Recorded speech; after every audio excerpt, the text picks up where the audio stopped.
In front of me is iiiF150 Raptor 5G, and today I would like to show you how you can select and delete multiple photos at once.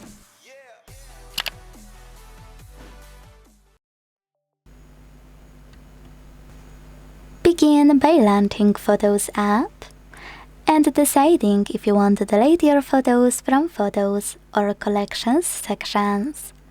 Let's start with Photos.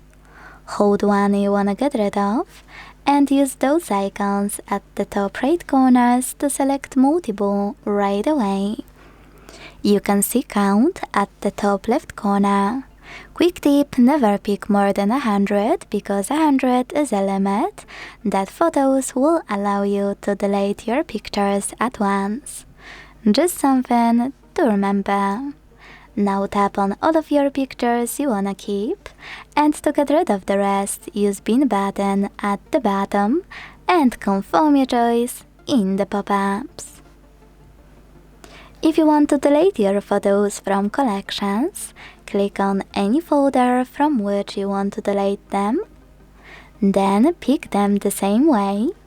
The only difference is this time to get rid of them, use Bin button at the top right corner.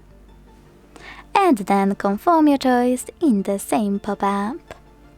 Thanks so much for watching. If you enjoyed this video, leave a like, comment and subscribe.